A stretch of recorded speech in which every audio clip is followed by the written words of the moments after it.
And now it's my great honor and pleasure to welcome to the stage Nobel Peace Prize laureate and UN Messenger of Peace, Malala Yousafzai.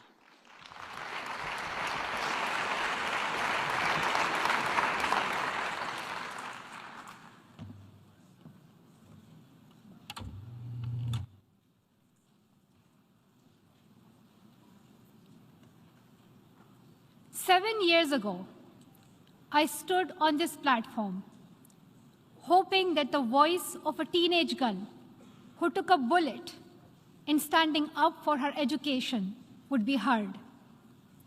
On that day, countries, corporates, civil society, all of us committed to work together to see every child in school by 2030.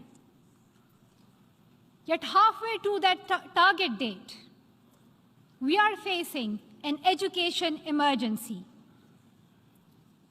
Let's remind you once again what's happening.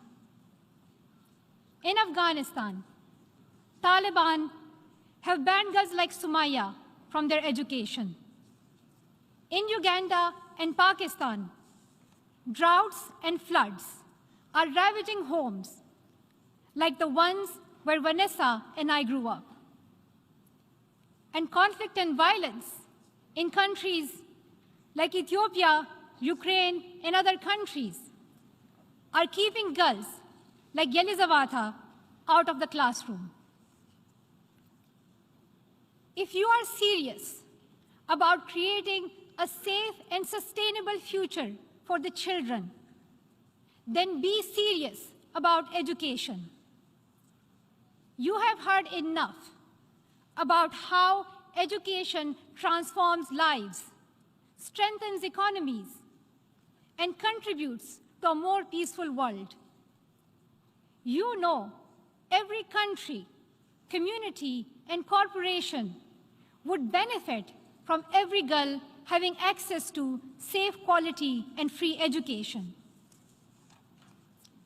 And if you are still in doubt about the impact of education, go ask a girl. She will tell you what education means to her. Most of you know what exactly needs to be done. You must not make small, stingy, and short-term pledges, but commit to uphold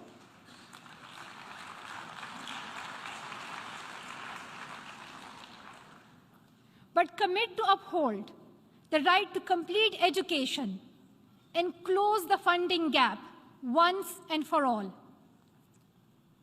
You must use the power you have to take action. Allocate 20% of your budgets to education.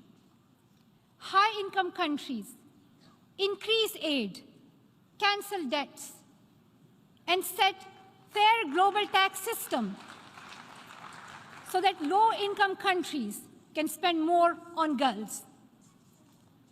Remove gender bias from curricula, improve content, and make schools safe for girls. And work together with those who are the closest to the challenges to transform education. Today, you have heard from Vanessa, Sumaya, and Yelizaveta. They join millions of young people from around the world who have written demands in the Youth Declaration, and they stand ready to lead the way. Soon, you will hear from young leaders, Ulysses and Karimot, on behalf of youth around the world. I hope in another 7 years, we will speak to you again, but instead of urging you to help us, we will be cheering and celebrating the progress you have made for girls. When you leave this room today, please ask yourselves, how many more generations are you willing to sacrifice? How long will you make girls wait for what you have promised? How many more times do we have to stand on this stage to be heard.